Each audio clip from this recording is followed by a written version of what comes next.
노의 차이가 있지만 그래도 사람은 나름 계획을 세워 일할 줄 알지요. 하지만 그 계획대로 행할 의지와 능력은 심히도 부족합니다. 그러나 하나님의 계획은 그렇지 않습니다. 하나님도 일어날 모든 일에 계획을 두고 행하시는데 그 계획은 영원하며 반드시 이루어집니다. 이런 하나님의 영원한 계획을 교리적으로 하나님의 작정이라 부릅니다.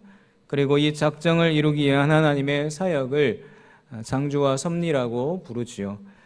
소규리 문답 제7문답은 하나님의 작정을 이렇게 정의했죠. 다시 한번 제가 읽어드리겠습니다. 하나님의 작정은 자기 뜻에 협의에 따른 영원한 목적인데 하나님은 자기 영광을 위하여 일어날 모든 일을 미리 정하셨습니다. 하나님은 일어날 모든 일을 영원부터 계획하셨고 미리 정하여 두셨습니다. 이 작정 안에는 어떤 이들을 구원하기로 미리 선택하신 예정도 포함됩니다. 예정은 하나님이 창세 전에 어떤 이들을 선택하사 영생을 주기로 작정하시고 다른 이들은 버려두세야 영벌에 이르도록 작정하셨다는 것입니다. 소규리 문답은 이러한 예정을 다루지는 않습니다. 제7문답 끝에 나오는 미리 정하심을 한자로 옮기면 예정이긴 하지만 구원에 대한 예정과는 다른 개념입니다. 그럼에도 이 시간 예정을 함께 다루고자 하는데 그 이유는 예정이 하나님의 작정을 이해하는 데 큰 도움이 되기 때문입니다. 또 대교리 문답과 웨스트민스터 신앙 고백서의 경우도 하나님의 작정과 예정을 함께 다루고 있기 때문입니다. 오늘 본문도 사실 하나님의 예정에 관한 말씀입니다.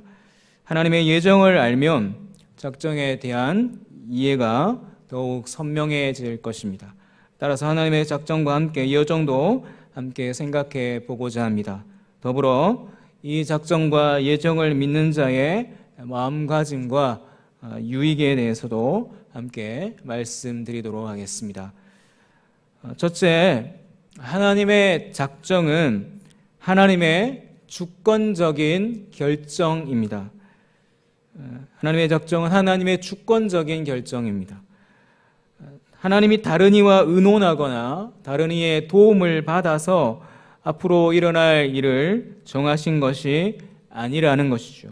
하나님은 소규리 문답 7문답처럼 자기 뜻의 협의에 따라 영원한 계획을 세우셨습니다. 협의란 말이 좀 생소하게 느껴질 수도 있는데 이것은 삼위 하나님의 의논을 뜻합니다. 다만 이 의논은 우리가 하는 의논과는 큰 차이가 있습니다. 우리는 더 좋은 의견을 듣고 또 부족한 점을 보완하기 위해서 서로 의논합니다. 하지만 완전하신 하나님은 그러실 필요가 없지요. 그래서 협의란 삼위 하나님이 완전히 일치된 생각으로 모든 일을 결정하셨다라는 그런 뜻입니다. 이 협의에 삼위 하나님 외에 누구도 관여하거나 영향을 주지 않았습니다. 하나님의 작정은 오롯이 하나님의 자기 결정입니다. 이사야 40장 13절과 14절 말씀을 한번 읽어보겠습니다. 같이 읽겠습니다. 누가 여호와의 영을 지도하였으며 그가 모사가 되어 그를 가르쳤으랴. 그가 누구와 더불어 의논하였으며 누가 그를 교훈하였으며 그에게 정의의 길로 가르쳤으며 지식을 가르쳤으며 통달의 도를 보여 주었느냐. 오늘 본문도 이것을 우리에게 잘 알려주고 있지요. 에베소서 1장 11절 상반절도 보시겠습니다. 모든 일을 그의 뜻의 결정대로 일하시는 이의 계획을 따라. 이 말씀처럼 하나님은 모든 일을 자기 뜻대로, 자기 뜻의 결정대로 계획하셨습니다. 이 말은 하나님이 장래일을 예측하고 계획을 세운 것이 아니라는 뜻이기도 합니다. 물론 하나님은 장래의 일을 미리 다 알고 계십니다. 하지만 장래를 내다보시거나 그런 형편에서 일어날 일을 예측하셔서 거기에 따라서 계획을 세운 게 아니라는 겁니다. 미리 아시는 예지보다 하나님의 작정이 앞섭니다. 하나님이 모든 것을 미리 아시는 것은 그가 일어날 모든 일을 미리 정하셨기 때문입니다. 이 말은 곧 사람의 행동이나 조건을 미리 보고 어떤 일을 정하신 게 아니라는 뜻이기도 합니다. 누군가가 선을 행할 줄 알고 그에게 선한 일을 작정하신 게 아니라는 것이고요. 또 어떤 인생을 살 줄 알아서 그의 인생을 이렇게 살도록 정하시고 또 이렇게 사용하기로 하셨다라는 게 아니라는 것입니다. 예측되는 사람의 성향과 행위에 따라서가 아니라 모든 일을 자기 뜻대로 결정하시는 하나님의 주권에 따라서 모든 일을 작정하셨습니다. 자, 이것을 하나님의 예정으로 이해해 보겠습니다. 하나님은 어떤 사람에게는 영생을 주기로 작정하시고 다른 이들에게는 영벌을 주기로 작정하셨는데 이것은 예상되는 사람의 행위나 조건에 의해 결정된 것이 아닙니다. 또 그가 믿을 줄 알아서 선택하신 것도 아닙니다. 사람의 그 어떤 자질과 조건도 하나님의 선택과 예정에 영향을 주지 않았습니다. 하나님이 많고 많은 사람들 가운데서 나를 선택하신 이유에 대해 우리는 우리 자신에게서 그 이유를 찾을 수 없습니다. 나의 어떠함이 나를 선택한 이유, 나에게 영생을 주기로 작정하신 이유가 되지 못합니다.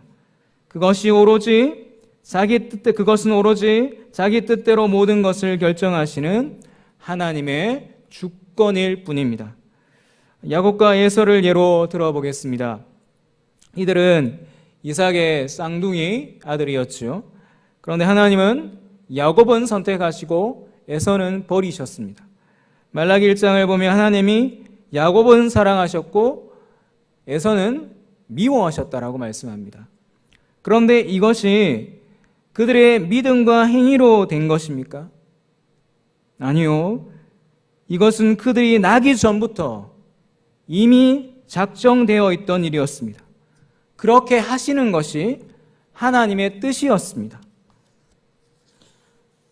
이것을 사도 바울이 로마서 9장에서 잘 설명하고 있는데요. 로마서 9장 11절부터 13절 택하심을 따라 되는 하나님의 뜻이 행위로 말미암지 않고 오직 부르시는 이로 말미암아 서게 하려 하사 리브가에게 이르시되 큰 자가 어린 자를 섬기리라 하셨나니 기록된 바 내가 야곱은 사랑하고 에서는 미워하였다 하심과 같으니라. 아멘. 그들의 어떤 행위도 하나님의 선택과였습니다. 앞서 말했듯 야곱이 하나님을 믿을 줄 알고 선택하신 것도 아닙니다. 하나님이 그를 선택하시고 구원받도록 작정하셨기에 하나님의 은혜 가운데 그가 믿음에 이르게 된 것이지요. 사람의 어떠함이 하나님의 예정에 영향을 주지 않았습니다. 오로지 하나님의 주권이요 뜻입니다. 사도 바울은 이 주권과 뜻에 대해서 다음과 같이 말했습니다.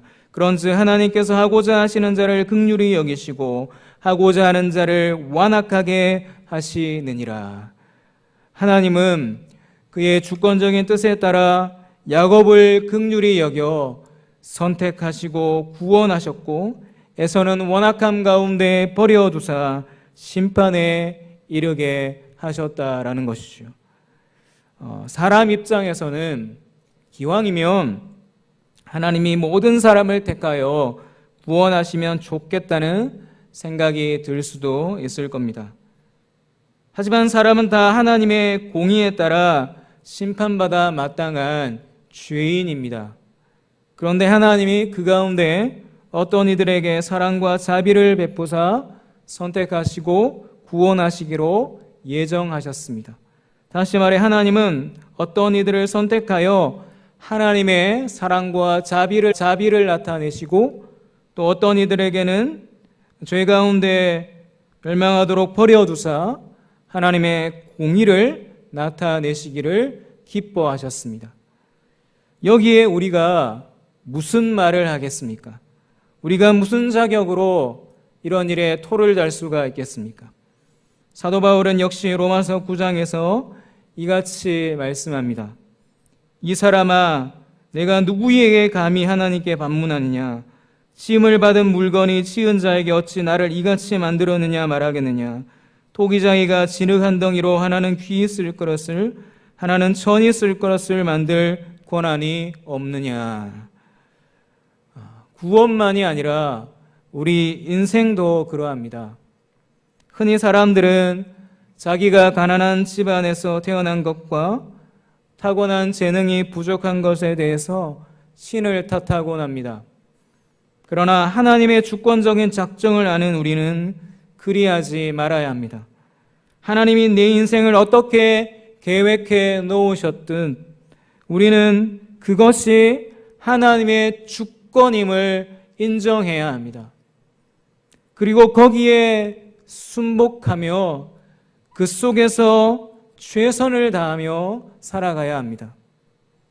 그리고 우리는 지금의 현실과 상황만으로 나를 향한 하나님의 계획을 판가름해서는 안 됩니다.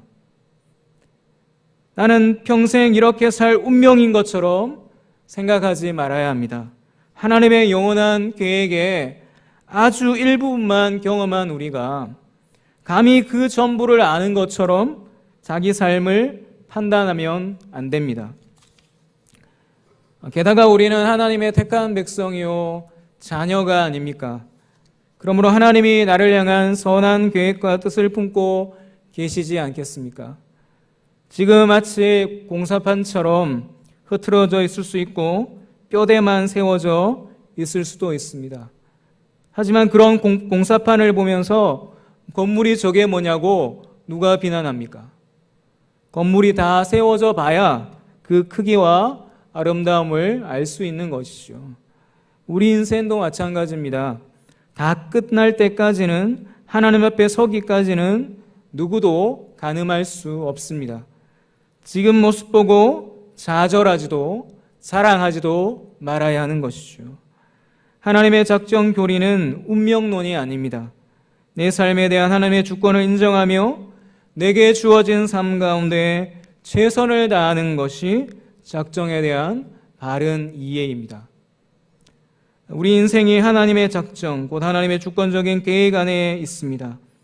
내가 예수 믿어 구원받은 것도 내가 이룬 모든 일들도 하나님의 주권적인 작정 안에서 일어난 일입니다.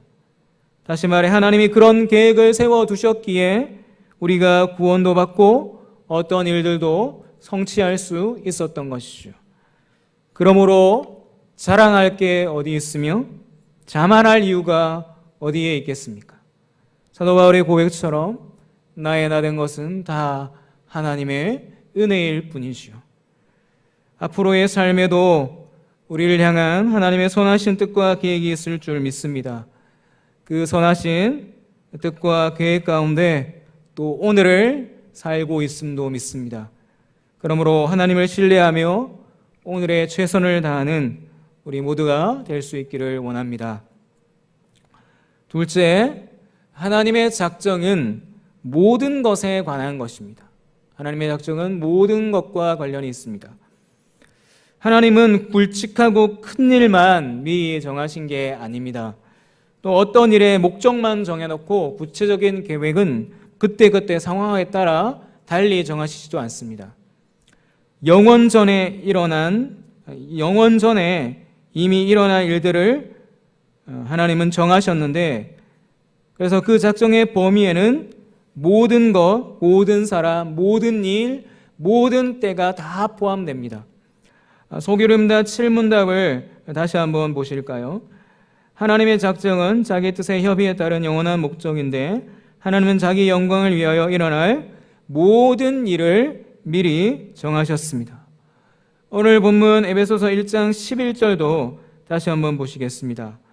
모든 일을 그의 뜻의 결정대로 일하시는 이의 계획에 따라 우리가 예정을 입어 그 안에서 기업이 되었나니. 이렇게 모든 일이 하나님의 계획, 하나님의 작정 가운데 있습니다. 그런데 모든 것이 하나님의 영원한 작정 가운데 있는 것이라면 과연 인간의 타락과 죄 그리고 모든 악행도 하나님의 작정과 계획에 포함된 것일까요? 아니면 하나님은 그런 일을 계획한 적이 없는데 뜻밖에도 그런 일이 일어나게 된 것일까요? 하나님께서는 참으로 모든 것을 계획하셨습니다. 그리고 이 계획은 영원하고 불변합니다. 또 이 계획대로 다 이루어집니다. 왜냐하면 하나님이 영원하시고 불변하시고 전능하시기 때문입니다. 그런데도 인간의 타락과 죄가 있었다면 그 역시도 분명 하나님의 작정과 계획 안에 있었다고 볼 수밖에 없습니다. 그리고 실제로 성경은 인간의 죄에 대해서 하나님의 작정이 있었음을 말하고 있습니다. 그것도 예수님을 죽인 일이 하나님의 작정대로 된 일임을 말씀하고 있지요. 사도행전 2장 23절을 같이 한번 읽어보겠습니다. 그가 하나님께서 정하신 뜻과 미리 아신 대로 내준 바 되었거늘 너희가 법 없는 자들의 손을 빌려 못 박아 죽였으나. 예수께서 하나님이 정하신 뜻대로 로마 군병들에게 내어졌다라고 말씀하고 있습니다. 또 사도행전 4장 27절과 28절도 같이 한번 읽어보겠습니다. 과연 헤롯과 본디오 빌라도는 이방인과 이스라엘 백성과 합세하여 하나님께서 기름 부으신 거룩한 종 예수를 거슬러 하나님의 권능과 뜻대로 이루려고 예정하신 그것을 행하려고 이 성에 모였나이다. 헤롯과 빌라도가 하나님의 권능과 뜻대로 이루려고 무엇하신 것을 이루려고 이 성에 모였었다고요? 예정하신 것. 예수님을 거슬러 십자가에 못 박은 이 일이 하나님의 작정 가운데 일어났다는 것입니다. 그렇다면 이런 의문이 들 수 있을 것입니다. 하나님이 죄의 조성자란 말입니까? 하나님이 죄의 조성자란 말입니까? 하나님이 계획하시고 작정하셨으니 하나님이 죄를 만들어낸 장본인일까요? 그렇지 않습니다. 하나님은 죄의 조성자가 아닙니다. 인간의 타락과 범죄가 하나님의 작정 안에 있는 것은 사실이지만 그것이 작정 때문에 어쩔 수 없이 일어난 일이 아니기 때문입니다. 하나님은 그의 작정을 이루기 위해서 인간이 죄를 짓도록 유혹하거나 강요하지 않으셨습니다. 인간의 타락과 범죄는 어디까지나 인간의 자유의지에 따른 자유로운 선택일 뿐입니다. 다시 말해서 인간이 죄를 지은 것은 자기가 원해서 한 일입니다. 하나님이 작정하셨기 때문에 나는 어쩔 수 없이 죄를 지을 수밖에 없었다라고 변명할 수 없으며 또 결코 그 작정 때문에 죄에 대한 책임을 면할 수 없는 것입니다. 웨스트민스터 신앙고백서 9장 1항은 이에 관해 다음과 같이 말합니다. 하나님께서 인간의 의지에 선천적 자유를 부여하여 주셨기 때문에 그 의지는 선이나 악을 행하도록 강요당하거나 또는 어떤 절대적인 필연에 의해서 결정되지 않는다. 쉽게 말하면 뒤에 부분을 얘기한다면 그런 하나님의 작정이 있었기 때문에 그런 필연에 의해서 그렇게 악을 행하도록 강요당하고 그것에 대해서 어쩔 수 없이 그렇게 된 것이 아니라는 것입니다. 사람은 자유의지를 가지고 자기가 좋아하는 욕구를 따라서 자연스럽게 죄를 지었습니다. 따라서 결코 하나님의 작정을 탓할 수 없습니다. 오로지 죄는 자기 책임입니다. 앞서 유대인들과 헤롯과 빌라도의 예를 들었는데요. 그들이 예수님을 대적하여 죽인 것은 분명 하나님의 작정대로 된 일이었습니다. 하지만 그렇다고 그들에게 아무 책임이 없는 것입니까? 나는 하나님의 작정대로 한 것일 뿐이니까 책임이 없다라고 말할 수 있겠습니까? 누가복음 22장 22절을 보면 그 책임에 대해서 예수님이 하신 말씀이 나옵니다. 인자는 이미 작정된 대로 가거니와 그를 파는 그 사람에게는 화가 있으리로다. 가룟 유다에 대한 얘기죠. 가룟 유다 역시 하나님이 이미 작정하신 대로 주님을 은산십에 팔아 넘겼습니다. 그러나 주님은 가룟 유다에 대해서 뭐라고 하셨습니까? 그 사람에게는 화가 있으리로다. 지금 우리 역시 마찬가지입니다. 나는 하나님의 작정 때문에 이렇게 살 수밖에 없었다고 변명해서는 안 됩니다. 자기가 공부를 열심히 하지 않아서 시험을 망치고 좋은 대학에 못 간 것에 대해서 하나님 작정 운운하면 안 됩니다. 내 잘못과 실수로 벌어진 일을 가지고 하나님 탓하면 안 됩니다. 하나님이 그리 행하도록 유혹하거나 강제하지 않으셨습니다. 그냥 자기 스스로 그리 행한 것일 뿐이지요. 죄 짓고 나쁜 짓 하는 것도 마찬가지입니다. 자기 책임입니다. 어떤 이가 제 가운데 멸망하는 것도 마찬가지입니다. 내가 구원받지 못한 것은 하나님이 나를 선택하여 주지 않았기 때문이라는 말도 안 되는 변명을 할 수 없습니다. 하나님이 제지를 한 적 없고 예수 믿지 말라 한 적도 없습니다. 자기 스스로 죄를 지은 것이며 예수 믿기를 스스로 거절한 것입니다. 예수님은 당시 유대인들을 향해 이렇게 말씀하셨지요. 너희가 영생을 얻기 위하여 내게 오기를 원하지 아니하는도다. 사람이 영생을 얻지 못하는 것은 자기 죄 때문이고 구주 예수님을 스스로 거절했기 때문입니다. 그럼에도 불구하고 인간의 죄와 불신도 하나님의 작정 안에 있는 건 사실입니다. 우리 삶에 일어나는 많은 고난과 고통의 일도 그러하지요. 참 이상하지 않습니까? 하나님은 왜 굳이 그런 안 좋은 일까지 작정하신 것일까요? 이것을 이해하기 위해서는 하나님의 뜻과 계획의 차이를 알 필요가 있는데요. 하나님의 뜻과 계획이 서로 어떻게 다를까요? 어떤 일을 성취하기 위해서 우리는 계획을 세웁니다. 이때 그 계획 안에는 우리가 원하는 것만 포함될까요? 원하지 않는 것도 포함될까요? 예를 들어 봅시다. 어떤 사람이 새 집을 짓기를 원했습니다. 그러다 보니 불가피하게 오래된 옛집은 허물 수밖에 없었습니다. 바로 이것이 뜻과 계획의 차이입니다. 새 집을 짓기로 한 것은 그가 원한 뜻이고 옛집을 허물기로 한 것은 불가피한 계획이지요. 또 다른 예로 성경의 한 장면을 떠올려 봅시다. 가라지 비유에서 밭에 가라지를 뽑지 않고 두는 것은 분명히 주인의 뜻이 아닙니다. 주인이 원하는 것은 곡식이지요. 그러나 곡식까지 뽑힐까 하여 가라지도 추수 때까지 그냥 두는 것이 주인의 계획이었습니다. 마찬가지로 죄나 타락의 경우를 생각해 볼 수 있습니다. 타락은 하나님께서 원하시는 것이 결코 아닙니다. 즉 인간의 타락과 범죄는 하나님이 원하시는 뜻이 아닙니다. 다만 하나님께서는 그의 기뻐하시는 뜻을 이루기 위해 인간의 타락과 범죄까지도 계획하시고 작정하셨습니다. 우리의 고난과 고통도 마찬가지입니다.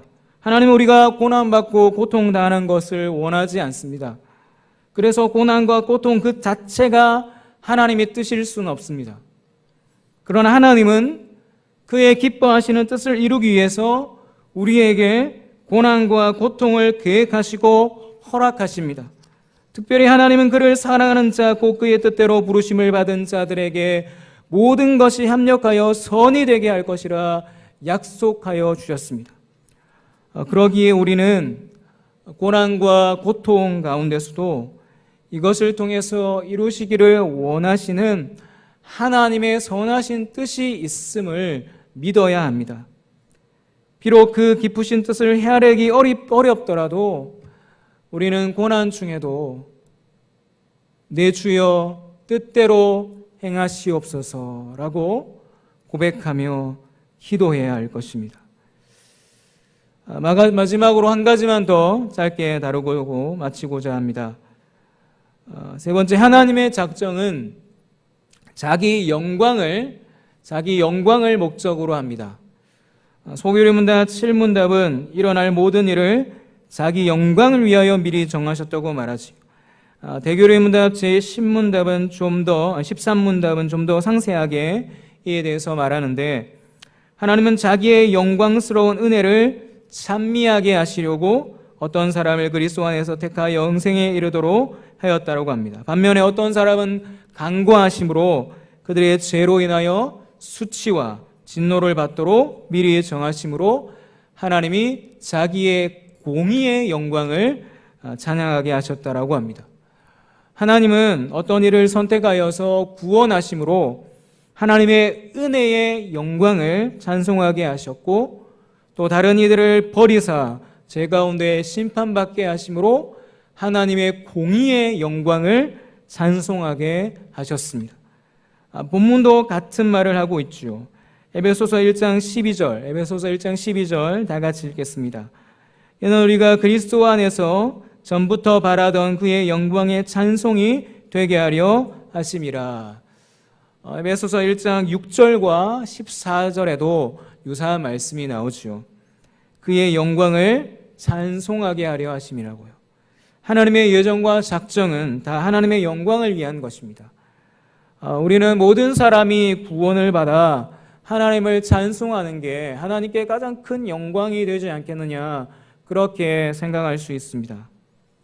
하지만 만일 모든 사람이 다 구원을 받는다면 우리는 구원받은 것에 대해서 그리 감사하지도 감격하지도 않을 것입니다.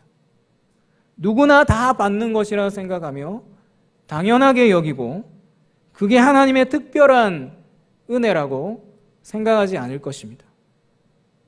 제 가운데 심판받는 이들이 많고 나도 그렇게 될 수밖에 없었는데 하나님이 나를 택하여 구원하여 주셨음을 생각할 때 우리는 그 은혜에 감사하게 되고 그 은혜의 영광을 찬미하게 되는 것입니다. 반면에 어떤 이들에게는 두려운 심판이 있기에 하나님의 공의를 알게 되고 또한 공의로우신 하나님을 찬양하게 되는 것이죠.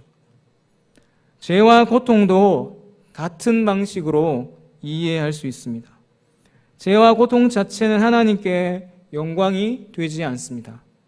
그러나 죄가 있기에 십자가의 은혜가 있는 것이고 고난이 있기에 하나님의 위로와 도우심을 바라고 저 천국의 소망으로 살 수 있는 것이 아닙니까?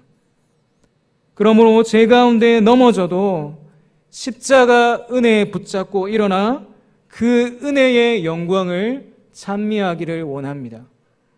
고통 가운데 지쳐 쓰러져도 하나님의 위로와 도우심을 바라며 사랑과 능력의 하나님을 찬양하기 원합니다.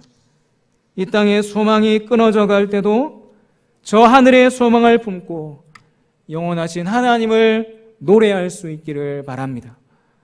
이것이 하나님의 작정을 믿는 자의 마음가짐이요 삶이요 예배인 것입니다. 이제 말씀을 맺겠습니다. 하나님은 주권적인 결정에 따라 일어날 모든 일을 자기 영광을 위해 미리 정하여 두셨습니다. 이 영원하신 작정 가운데 우리가 살고 있고 우리가 구원을 받았습니다. 따라서 우리는 이 같은 하나님의 작정에 순복하며 주어진 삶이 어떠하든 좌절하거나 자만하지 말고 감사와 겸손으로 늘 최선을 다하며 살아야겠습니다. 좋은 일도 있고 나쁜 일도 있으며 또 기쁜 일도 있고 슬픈 일도 있을 것입니다. 그러나 다 하나님의 작정 가운데서 그 선하신 뜻과 거룩한 영광을 향하여 가고 있음을 믿을 수 있기를 원합니다. 그래서 하나님을 향한 신뢰와 소망 가운데 하나님을 늘 찬송하며 살아가는 우리 모두가 될 수 있기를 바랍니다.